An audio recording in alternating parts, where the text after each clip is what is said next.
आपल्या समोर आव्हान आहे। आपण आताच बघितलं कशा प्रकारे बांगलादेशी घुसखोर या ठिकाणी आपल्याला अलीकडच्या काळात सापडतायत आणि केवळ सापडत नाही आहेत तर ते कागदपत्र बनवून मतदार याद्यांमध्ये या ठिकाणी घुसतायत। आमच्या किरीट भाईंनी परवा त्या ठिकाणी मालेगावचं उदाहरण दिलं, ज्या मालेगावमध्ये शेकडो नवीन जन्म प्रमाणपत्र अचानकपणे हजारो लोकांना त्या ठिकाणी मिळाले। वोट जिहादचा पाठ सुरू झालेला आहे। हे सगळे घुसखोर आहेत। या घुसखोरांना बाहेर काढण्याचं आव्हान हे आता आपल्या समोर आहे। या देशामध्ये एकही घुसखोर या महाराष्ट्रामध्ये आपल्याला त्या ठिकाणी राहू देता कामा नये। लोकशाही मजबूत करण्याकरता, संविधान रुजवण्याकरता वापरायचं आहे।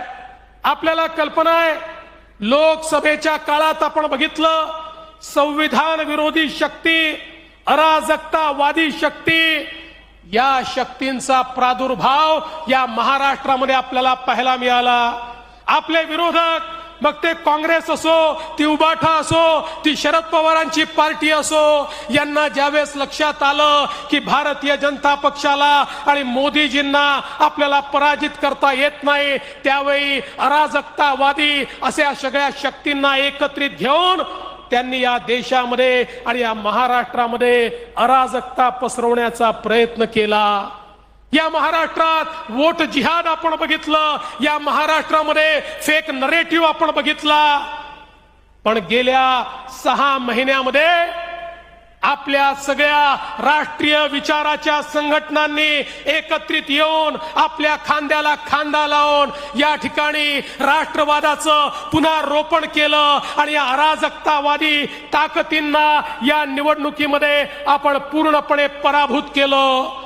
पण त्यांना जरी आपण निवडणुकीत पराभूत केलं असलं तरी त्यांच्या कारवाया थांबलेल्या नाही आहेत। आपल्या समोर आव्हान आहे।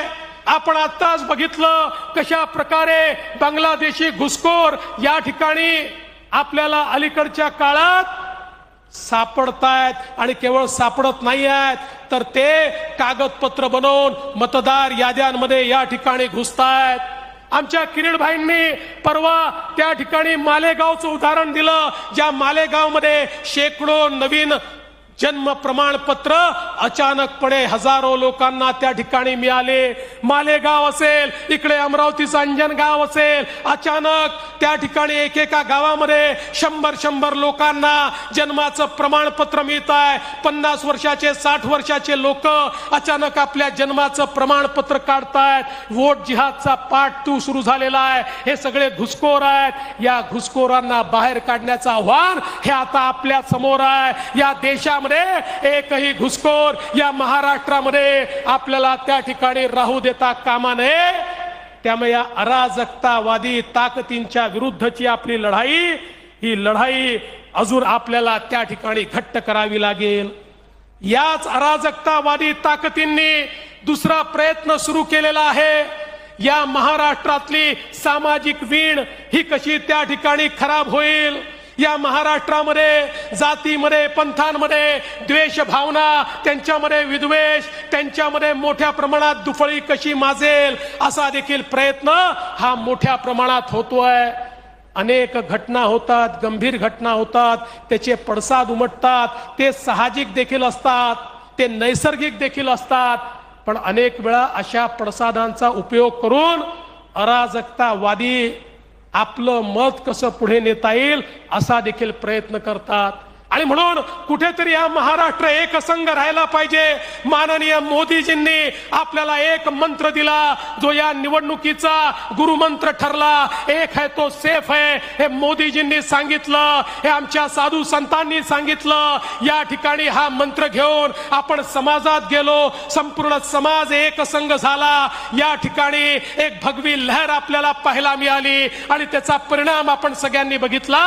पुन्हा एकदा समाजामध्ये फळी माजवण्याचा जो प्रयत्न आहे, तो प्रयत्न आपल्याला हाणून पाडावा लागेल आणि सगळ्या समाजाला सोबत घेऊन आपल्याला पुढे जायचं आहे। कारण आपण वर्षानुवर्ष सांगतोय, पथ का अंतिम लक्ष्य नहीं है, सिंहासन चढ़ते जाना, सब समाज को लिए साथ में आगे है बढ़ते जाना। हा मंत्र घेऊन आपल्याला पुढे जायचं आहे।